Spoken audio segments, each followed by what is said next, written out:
বিসমিল্লাহির রহমানির রহিম। আসসালামু আলাইকুম। কি অবস্থা সকলের? আশা করি আলহামদুলিল্লাহ আপনারা অনেক ভালো আছেন। আমি আলহামদুলিল্লাহ অনেক ভালো আছি। সো আজকে এই ভিডিওতে আমি বলার চেষ্টা করব, আপনি যদি ইচ্ছা থাকে বিশ্ববিদ্যালয় অথবা ইঞ্জিনিয়ারিং অথবা মেডিকেলে পড়ার খুবই শখ থাকে, অর্থাৎ পাবলিকে পড়ার অনেক শখ থাকে, সো পাবলিকে পড়তে গেলে আপনার কিছু ফাঁদ স্যাররা আপনার জন্য খুব সুন্দরভাবে পেতে রাখবে, যে জিনিসটা আপনারা চিন্তাও করতে পারবেন না। সো যেই ফাঁদগুলো আপনি পেতে রাখতে পারে সেই বিষয়টা নিয়ে আমি ইনশাআল্লাহ আলোচনা করব, যে এগুলো থেকে যদি আপনি একটু সচেতন হন, আশা করি ভালো একটা রেজাল্ট আপনার জন্য ওয়েট করতেছে। সো আসলে এই ভিডিওটা কথাবার্তা এলোমেলো হইতে পারে, কারণ এই ভিডিওটা 18 মিনিটের একটা ভিডিও করছি, ভিডিওটার কোনো সাউন্ডই হয়নি।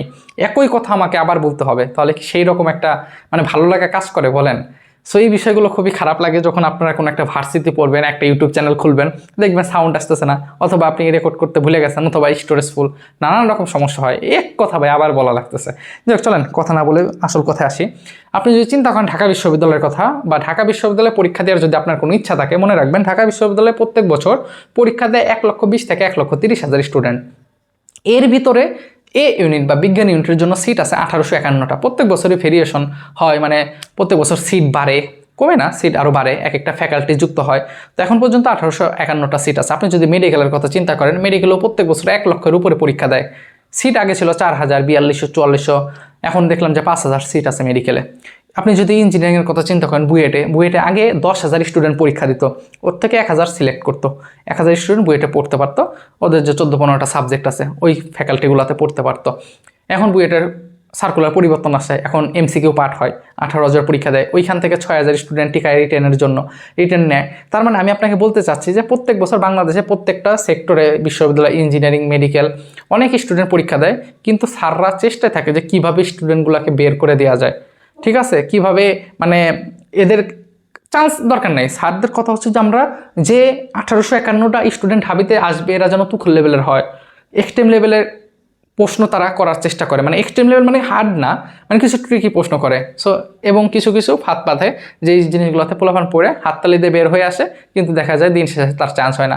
সো কি আসলে ফাঁদ পেয়ে থাকে, এই বিষয়টা ইনশাল্লাহ এই ভিডিওতে আলোচনা করব। তো প্রথমে আমি যদি বলি ঢাকা বিশ্ববিদ্যালয়ের কথা, তারপরে ইঞ্জিনিয়ারিং নিয়ে আলোচনা করব। তো ধরেন আপনি ঢাকা বিশ্ববিদ্যালয়ে পরীক্ষা দিতে গেছেন, এখন পরীক্ষা দিয়ে যে আপনি এইভাবে প্রশ্নটা পড়তেছেন, প্রশ্ন করে দেখলেন রে, প্রশ্ন তো আমার কমন, প্রশ্নটা খুবই সহজ।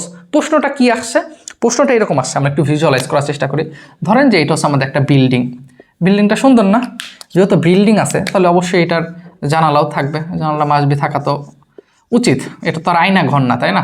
আয়না ঘর থাকলে জানালা থাকতো না, যেহেতু এটা আমাদের একটা বিল্ডিং। তো প্রশ্ন বলছে যে এই একটা বিল্ডিং আছে, এই বিল্ডিংটার উচ্চতা আছে 300 মিটার। উচ্চতা বলছে কত? উচ্চতা ধরেন 300 মিটার। তো এই বিল্ডিংয়ের উপরে 2 কেজি ভরের কোন একটা বস্তু আপনি নিয়ে গেছেন, এইটার ভর হচ্ছে কত? 2 কেজি। তো বলছে এই বস্তুটার মধ্যে কি পরিমাণ পটেনশিয়াল এনার্জি বা স্থিতিশক্তি, ধরেন বিভব শক্তি, যে 300 মিটার উচ্চতার একটা বিল্ডিংয়ে 2 কেজি ভরের কোনো একটা বস্তু নিয়ে গেলে এর ভিতরে কি পরিমাণ স্থিতিশক্তি আছে। তো আপনি তো হাততালি দিলেন, আরে প্রশ্ন তো অনেক সহজ, কোনো কথা নেই, চোখ কান বন্ধ করে ইপি সমান কি করছেন, mgh, মাশাআল্লাহ সুন্দর। এম এর ভর কত? 2, জির মান 9.8, এইচ কত দিয়েই তো আছে 300 মিটার। এটা কিন্তু 3, আমার হাতের লেখা অনেক বাজে, কিছু করার নেই। তো আপনি উত্তর কত লিখলেন? আপনি উত্তর লিখলেন 588, শেষ হয়ে তো গেছে। এখন অপশন কি দেখলেন? অপশন তো দেখলেন যে হ্যাঁ আপনি যেটা করছেন সেটাই তো আছে। এ নাম্বারে আছে 588 নিউটন, বিতে আছে 586 নিউটন, সিতে আছে 580 জুল, ডিতে আছে কত? 588 জুল। এখন আপনি এ নাম্বার বৃত্ত ভরাট করে চলে আসছেন, আর সে তো মনে করেন সেই খুশি, বন্ধুদের সঙ্গে মিলাইতেছেন। এক বন্ধুর ফোন দিচ্ছেন, হ্যাঁ দোস্ত ওইটা করছি কত? 588। হ্যাঁ দোস্ত আমার 588। হ্যাঁ দোস্ত ওইটার উত্তর তো এ হয়েছে। কিরে এ হয়েছে দোস্ত, উত্তর তো ডি হবে। ডি কেন হবে? 588 তো। আরে বেটা, এখানে যে লেখা আছে ইপি, আমাদের যে শক্তির একক যে জুল, এইটা তুই জানোস না? তুই লেখছস যে নিউটন। আরে দোস্ত আমি তো খেয়ালই করি নেই, মারাটা কেমনে খায় খেয়াল করছেন? বিষয়টা এটা হয় ভাই, 45 মিনিটে 60টা এমসিকিউ দাগাইতে হবে ঢাকা বিশ্ববিদ্যালয়ে। ফাঁদগুলো কই পারছে? বিশ্বাস করবেন না, আপনি যেইটা দাগাইতে চাবেন, আপনি ক্যালকুলেশন তো অবশ্যই রাফ জায়গায়, আপনি দেখা গেছে ইংলিশ দাগাবেন না, ওইখানে আপনি ক্যালকুলেশন করবেন, ঠিক আছে? বা রাপ করার ওই প্রশ্নের ভিতরে রাপ করা লাগবে, ওইখানে আপনি ক্যালকুলেশন করে যেই উত্তরটা পাবেন, দেখবেন যে ভাই ওই ক খ গ ঘ ওই 4টার ভিতর দেখবেন যে আপনার ওই কাঙ্ক্ষিত উত্তরটাই পেয়ে যাবেন। একটা বউকে যখন বিয়ে করতে যায় মানুষ খুব সুন্দরভাবে সাজায় গুজায় রাখে না? একইভাবে আপনার যে উত্তরটা আছে সেই উত্তরটা একইভাবে দেখবেন যে খুব সুন্দরভাবে সাজানো, কিন্তু মায়ের প্যাচ কোথায় দেখছেন? ওকে, আরও সহজে বলি, এ তো একটা গেল। এরকম কিছু প্রশ্ন থাকবে, ধরেন উত্তর হবে 24 গুণন 10 টু দি পাওয়ার -2, 24 গুণন 10 টু দি পাওয়ার -2, উত্তর আছে 24 গুণন 10 টু দি পাওয়ার 2। দেখছেন, আপনার তো এতটা খেয়াল নেই, আপনি ক্যালকুলেশন করে বের করছেন উপরেরটা, কিন্তু ওই যে আগে দিয়ে আছে এত। এইবার কি বুঝতে পারতেছেন কেন ওই যে মানুষ বলে যে এসএসসি এইচএসসিতে A+, কিন্তু কোথাও চান্স হয় না কেন রে? প্রশ্ন পরীক্ষার হল অনেক বড় একটা ফ্যাক্টর, স্যারদের স্ট্র্যাটেজিগুলো কিন্তু অন্যরকম। আর আপনি যদি মনে করেন যে কোনো একটা স্যার শুধুমাত্র একটা বিষয়ের উপরে স্যার নিজে প্রশ্ন করে, তাহলে ভুল, আপনার ধারণা সম্পূর্ণই ভুল। আমি যদি গুচ্ছের কথা বলি, আপনারা যদি এবার এইচএসসি 24-তে মানে এইচএসসি 24-এ গুচ্ছে পরীক্ষা দেন 24টা বিশ্ববিদ্যালয়ে, এইখানে আপনারা 5ম নাম্বার ব্যাচ যারা এবার গুচ্ছে পরীক্ষা দিবেন, এইচএসসি 20 থেকে শুরু হয়েছে, অটোপাস যেবার শুরু হয় ওইবার থেকে গুচ্ছ পরীক্ষা নিয়ে শুরু করছে। 2020 সালে প্রশ্ন করছিল সাস্ট। কারা প্রশ্ন করছে? সাস্ট প্রশ্ন করছে। মনে রাখবেন, সাস্টের একটা কথা আছে যে সাস্টে চান্স পায় না, কিন্তু সেই স্টুডেন্টটা বুয়েটে পরীক্ষা দেওয়ার যদি যোগ্যতা রাখে অনেকের বুয়েটে চান্স হয়ে যায়। সাস্ট এমন প্রশ্ন করে, আপনি যদি সাস্টের প্রশ্ন দেখেন দেখবেন যে সাস্টের প্রশ্ন ABCD এবং E, তার মানে ওদের 5টা অপশন থাকে। 2020 সালে সর্বনিম্ন মার্ক 36-35 পেয়েও অনেকেই বিশ্ববিদ্যালয়ে চান্স হয়েছে। আমি আবার বলতেছি, ওরা এত এইরকম প্রশ্ন করছে, আপনারা যদি প্রশ্নটা একটু অ্যানালাইসিস করেন দেখতে পাবেন। আমি কি বুঝাইতে পারতেছি? এরকম কিছু প্রশ্ন করে, আমি আবার বলতেছি, এরকম কিছু প্রশ্ন করে যে আপনি ধরেন একটা প্রশ্ন করছে উত্তর 588 ধরেন জুলই, 588 জুল, কিন্তু অপশনে 588 নাই। এখানে দুইটা জিনিস হতে পারে, 1 নাম্বার হয়তো বা স্যাররা ভুল করে ওইটা দেয় নাই, 2 নাম্বার হতে পারে স্যাররা ইচ্ছা করে দেয় নাই। তবে 100% ভিতর 99% হচ্ছে স্যাররা ইচ্ছা করে দেয় নাই। স্যাররা এটা ধরার যে ছেলেটা কি আসলে ফাঁকা রাখছে নাকি, ফাঁকা রাখলে স্যাররা এখানে নাম্বার দিবে। এই কারণে আপনি যত জায়গা থেকেই খাতা আপনি পরীক্ষা দিচ্ছেন, আপনি উদ্ভাস থেকে মিলান, এখান থেকে মিলান, ওখান থেকে মিলান, কখনো এক্স্যাক্ট ওইখান থেকে দিচ্ছে আমার এতটা হয়েছে এরকম কখনো রাখবেন না। হ্যাঁ, এরকম কোনো আশ্বাস রাখবেন না যে হ্যাঁ এতটাই হবে, কারণ এখানে স্যারদের অনেক মারপ্যাচ আছে। কথা বুঝতে পারছেন? তো আমি কি আপনাকে বুঝাইতে পারছি যে কিভাবে কি হয়, যে আপনি কিন্তু ঠিকই দাগায় দিয়ে আসবেন এবং আপনার যে কাঙ্ক্ষিত রেজাল্ট সেটা আপনার উত্তরে থাকবে, কিন্তু আলটিমেটলি কিন্তু এই সমস্যাগুলো হবে। এইবার আসেন যেই পরীক্ষাগুলোতে রিটেন পার্টটা আছে, স্বায়ত্তশাসিত ইউনিভার্সিটি আছে 4টা, ঢাকা ভার্সিটি, জাহাঙ্গীরনগর, রাজশাহী, চট্টগ্রাম। এইগুলোর মধ্যে অনলি ঢাকা ভার্সিটিতে রিটেন পার্ট আছে এবং ইঞ্জিনিয়ারিংয়ের রিটেন পার্ট আছে। বুয়েটের কথা যদি বলেন, তো রিটেনের ক্ষেত্রে কি হয়, হ্যাঁ, বিশেষ করে আমি যদি ইঞ্জিনিয়ারিংয়ের কথা লিখি, ইঞ্জিনিয়ারিংয়ে, আচ্ছা তার আগে একটা কথা একটু বলতে হয়। দেখেন, আপনি যদি বিশ্ববিদ্যালয়গুলোতে পরীক্ষা দিতে চান, বিশ্ববিদ্যালয়গুলোতে যত কম সময়ের মধ্যে সবচেয়ে কারেক্ট যে অ্যান্সার করবে, দিন শেষে কিন্তু বিশ্ববিদ্যালয় সেই আগায় থাকবে। কথা বুঝতে পারছেন? সো আমার প্লে লিস্টে গেলে দেখবেন জটিল সংখ্যা, নিউটনের বলবিদ্যা, পর্যাবৃত্ত গতি, শর্টকাট ট্রিক্স আছে। অবশ্যই বেসিক সহকারে, আগে বেসিকটা বুঝাই তারপরে শর্টকাট। সো আপনি চাইলে আমার এই ক্লাসগুলো ইনশাল্লাহ করতে পারেন, আশা করি আপনার কাজে দিবে। এবং দ্বিতীয় যে বিষয়টা সেটা হচ্ছে যে অবশ্যই আমি ফিজিক্স এবং ম্যাথে প্রত্যেক বছরে শর্টকাট ট্রিক্সের একটা কোর্স ছাড়ি। অবশ্যই আমার ক্লাসগুলো দেখবেন, যদি ভালো লাগে অবশ্যই রিকোয়েস্ট করবো যে কোর্সে এনরোল করতে পারেন।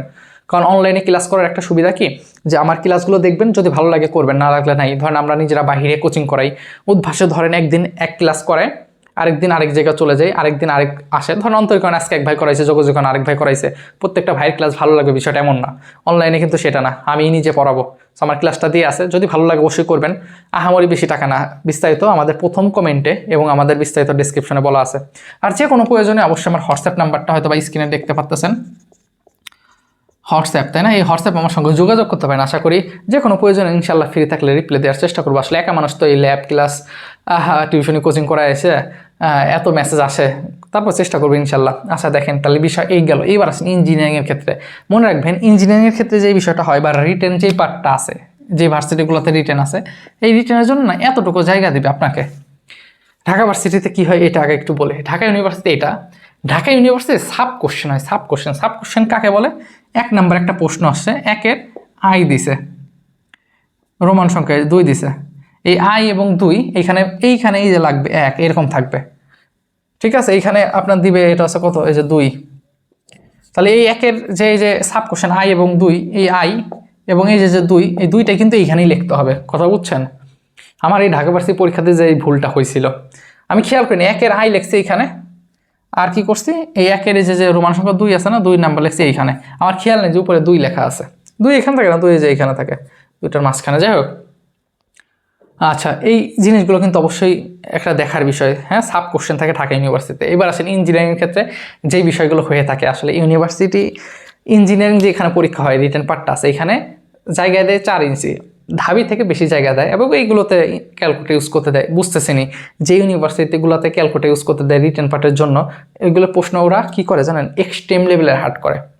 আমি আবার বলতেছি, ওরা এক্সট্রিম লেভেলের হার্ড করে। এই হার্ড করার একটাই কারণ, ওরা জানে যে এই প্রশ্নটা সলভ করতে আসলে 4 লাইন, মানে আমার 4 আঙ্গুল এই জায়গায় হবে না, প্রত্যেকটা শর্টকাট ট্রিক্স দিয়ে করা যায় না। কথা বুঝতে পারছেন? কিছু কিছু অঙ্ক আছে যেগুলো আপনার ব্রেনের ভিতর ক্যালকুলেশন করে আপনার এখানে বসাইতে হবে। যে 3 লাইনের অঙ্ক আপনি ব্রেনে ক্যালকুলেশন করে এখানে বসান, তাহলে জায়গাটা কমবে। কিন্তু ওরা এইরকম অঙ্কই দিছে যে এটা 2 পেজ লাগবে অ্যারাউন্ড। তো আপনি তো ভাই আগে বুঝেন নাই, আপনি তো দেখতেছেন আরে প্রশ্ন তো অনেক সহজ, আপনি পারেন। আপনার ওইখানে কি হবে জানেন, এই জিনিসটা হবে, আপনার টাইমটা কিল করে দেবে। বিশ্বাস করেন ভাই, আসলে আমি অনেক বেশি আজকে টায়ার্ড। এখন বাজে রাত 10টার উপরে, আমি এখন ভিডিও করতেছি। তো আমার কথাগুলো হয়তো বা এলোমেলো লাগতে পারে। আর ভিডিওটা মানে এর আগে একবার রেকর্ড করা হয়েছে, তো ভিডিওটা কোনো কারণে হয় নাই, যে বললাম তো ভাই আবার করা লাগতেছে। এই পেশালি পারছি, এই যে আবার মুছে আবার লিখতেছি, তো একটু কষ্ট হয়ে যাচ্ছে, কিছু মনে করেন না। আচ্ছা, তো আমি আবার বলতেছি যে আপনার টাইমটা কিন্তু কিল করতে পারে ভাই এই জিনিসগুলো। তো আপনার এইগুলো স্কিপ করার চেষ্টা করবেন। এবং সর্বশেষ যে কথাটা বলবে, এটা হচ্ছে সবচেয়ে ইম্পর্টেন্ট, সেটা হচ্ছে যে আপনি কখনোই 100% এরকম মেন্টালিটি যেন না থাকে যে আমার 100% অ্যান্সার করতে হবে। এরকম মেন্টালিটি নিয়ে অবশ্যই পরীক্ষার হলে ঢুকেন না ভাই, যে যাই বলুক না কেন। আপনি, আমার জানা মতো এখন পর্যন্ত কখনো কেউ 100% পাইছে ঢাকা ইউনিভার্সিটি আমার জানা নাই, যে 100তে 100 পাইছে। মনে রাখবেন, কিছু কিছু বিষয় আসে, কেউ যদি 100তে 100 পায় তাহলে এইটা আসলে ডাউটের একটা বিষয়। হ্যাঁ, ঠিক আছে, সন্দেহের বিষয়। তো এই 100তে 100 আপনার পাওয়ার কোনো এরকম ইন্টেনশন আপনি রাখেন না ভাই। হ্যাঁ, রাখলে আপনার সমস্যা হতে পারে। তখন দেখবেন যে নেগেটিভ মার্কগুলো একটা কথা আছে, কি আছে, নেগেটিভ মার্ক, এই জিনিসটা এখানে লিখে রাখি। এই জিনিসটা খুব মনোযোগ দিয়ে বোঝার চেষ্টা করবেন। এক ভাইয়ের গল্প বলি, বিসিএস এর। হ্যাঁ, ভাই আমাকে বলছিল যে তাদের একটা স্যার একটা ট্রিক্স তাকে বলছিল যে তুই যেই কয়টা পারবি সেই কয়টাই দাগাবি, একদম 100% শিওর দিয়ে যে কয়টা পারবি সে কয়টা দাগাবি। এবং দাগানো শেষে তোর যে পিন আছে না কলমের কই যে পিন থাকে, এই যে সামনে যেটা, এটা আস্তে করে ভেঙে ফেলবি। কারণ শয়তান তো লারে, বুঝতে পারছেন না, এটা তো হতে পারে, এই যে এটা হতে পারে, 4-5টা দাগাইলেন দেখলেন ফুল। এতটা সহজ না যে ABCD 4টা অপশন আছে, দাগাইলাম একটা না একটা হবে। অনেকে বলে, কিন্তু আসলে আমার কপালটা খারাপ, আমি যেখানে দাগাই হয় না, বুঝতে পারছেন। সো আপনারাও কিন্তু হবে যে এরকম তো কোনো সিওরিটি নাই। সো এই জিনিসগুলো কিন্তু হতে পারে। তার আগে এখন আরেকটা কথা একটু বলি, যেটা আমার বলা সবচেয়ে জরুরি। সেটা হচ্ছে, দেখেন আসলে আল্লাহ তালা আমাদেরকে দুনিয়াতে পাঠাইছে আল্লাহ তালার ইবাদত বন্দিগি করার জন্য, তাই না? যে দেখো বান্দা, আমি তোমাকে, এটা দুনিয়া হচ্ছে একটা পরীক্ষার হল, এখানে তোমাকে পাঠাইছি তার যে হুকুম আকাম আছে, তার যে রুলসগুলো আছে সেগুলো ফলো করার জন্য। কিন্তু আমরা কি করছি, সেই তার রুলসগুলো ব্রেকডাউন করে আমরা আমাদের মতো রুলস বানাইছি, যে আমাকে পড়তে হবে, ভার্সিটিতে চান্স পেতে হবে, ট্যাগ লাগাইতে হবে, আমি একজন পাবলিকিয়ান, ভালো একটা জব করতে হবে, দিন শেষে সুন্দর একটা মেয়েকে বিয়ে করতে হবে, বাস জীবন সুন্দর, তাই না? বলেন, এরকম টেনশন আমাদের এখন হয়ে গেছে। এটা নট অনলি আপনি, এটা আমাদের হয়ে গেছে। গ্রাজুয়েশন হয়তো বা শেষ হবে, তারপর বিসিএসের জন্য পড়তে হবে। দেখেন দিন শেষে আমরা 5 ওয়াক্ত নামাজ 24টা ঘন্টা, তার ভিতর আমরা কয় ওয়াক্ত পড়ি বলেন? মসজিদে যে আমরা কয় ওয়াক্ত নামাজ পড়ি না, কিন্তু একটা টিউশনের পিছনে আমরা ঠিকই ছুটি। হ্যাঁ, একটা কোচিংয়ের পিছনে আমি ছুটি, কিন্তু একটার পরে যে আমার 1:30টায় জামাত, এটা আমরা চিন্তাই করি না, কিন্তু 1টা থেকে 2টা পর্যন্ত স্টুডেন্ট পড়াই। তো এই কথাগুলো বলতেছি একমাত্র আমার নিজের কারণে, কারণ আমার ইমান খুবই কম, খুবই দুর্বল। মানে সকালে আছে, বিকালে নাই, ঠিক আছে? যাতে আপনারা, আমার ছোট ভাই বোন যারা আছেন, অবশ্যই নামাজ পড়বেন, আল্লাহর কাছে দোয়া করবেন। আমি আপনাদের জন্য দোয়া করি যেন আল্লাহ তাআলা আপনার মনের আশা পূরণ করে। অনেকে আছে ঢাকা শহরে কোচিং করতেছে ফার্ম গেটে, আমি তো জানি। হ্যাঁ, তো আছে অনেকে ঘোরাফেরা করে, পরবর্তীতে রিয়েলাইজ করে যে এত টাকা খরচ করলাম, বাপ মার খরচগুলো যখন চাইতেছে দিচ্ছে, কিন্তু পড়াশোনা তো করতেছি না। একটু পড়াশোনা করেন, কিন্তু দিন শেষে আল্লাহর কথা একটু স্মরণ করেন। হ্যাঁ, এবং অনেক স্টুডেন্ট দেখছে, আমার নিজের স্টুডেন্ট, হ্যাঁ, অনেক ভালো স্টুডেন্ট, মোহাম্মদপুরে ছিল, খুবই ভালো স্টুডেন্ট। তো আসলে আল্লাহ চাই নাই, এই কারণে হয়নি, খুবই ভালো স্টুডেন্ট। পরীক্ষার আগে মানে এমন একটা দুর্ঘটনার শিকার হয়, পরীক্ষা হলে যাইতেই পারে না, নাক মুখ দিয়ে রক্ত বের করে হসপিটালে নিয়ে গেলো সবাই মিলে 9টার দিকে, 10টা থেকে পরীক্ষা, বুঝতে পারছেন? সো এইগুলো হয়। এই কারণে আল্লাহর কাছে দোয়া করবেন, আমার জন্য দোয়া করবেন, আমিও করি। আর অনেক গল্প হবে, ওই যে হোয়াটসঅ্যাপে নক দিন কোনো সমস্যা হইলে। হ্যাঁ, এবং কোর্সে ভর্তি হন, কোর্সে যারা পেইড পেয়েছে, যারা ভর্তি হয় তাদের অগ্রাধিকার সবাই দেয়, কারণ কোর্সে ভর্তি হয়, ক্লাস করে, সমস্যাগুলো দেয়, তো ভালো লাগে। আহামরি টাকা না, টাকা খরচ হবে না, আশা করি টাকা নষ্ট বৃথা যাবে না। আচ্ছা দেখেন, তাহলে টাইম কিল হবে অবশ্যই, সেই প্রশ্নগুলো আপনি দাগায়েন না, এটা হচ্ছে আপনার কাছে আমার রিকোয়েস্ট। এবং আপনি 100% অ্যান্সার করার এই ধরনের মন মানসিকতা নিয়ে পরীক্ষা দিতে চায়েন না। এই যে এরকম অনেকে কথা বলে যে চাঁদের মতো যদি মানে চাঁদে যাওয়ার জন্য যদি তুমি ওইভাবে স্বপ্নটা দেখো তাহলে হয়তো বা চাঁদে না গেলেও তুমি 10 তলার উপর পর্যন্ত যাইতে পারবা। ওটার সঙ্গে আমি এটা কম্পেয়ার করি না, কারণ দুনিয়াতে ভাই সবার মেন্টালিটি এক না, তাই না? সো আমি এটা চিন্তা করি না যে আপনার 100%ই ঢাকাইতে হবে। আপনার ইচ্ছা হচ্ছে যে আমি একটু আপনাকে গণনা একটু শিখাই দিই, সেটা হচ্ছে আপনি যদি ঢাবির কথা চিন্তা করেন, ঢাবিতে 100 মার্কের পরীক্ষা হয়। অন অ্যাভারেজ আপনি যদি 56 থেকে 57 মার্ক ক্যারি করতে পারেন, ইনশাল্লাহ আপনি যে কোনো একটা সাবজেক্টে ঢাকা ভার্সিটিতে পড়তে পারবেন।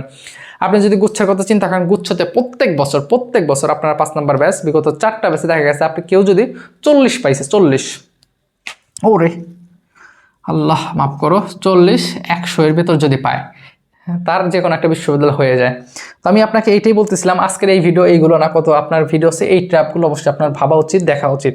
হ্যাঁ, 100 মার্কের অ্যান্সার করার চিন্তা ভাবনা করবেন না। আমি যদি সামারি করি, 100 মার্কের অ্যান্সার করার চেষ্টা করবেন না, যেগুলোটা টাইম কিল হয় সেগুলো আপনি অবশ্যই স্কিপ করে যাবেন।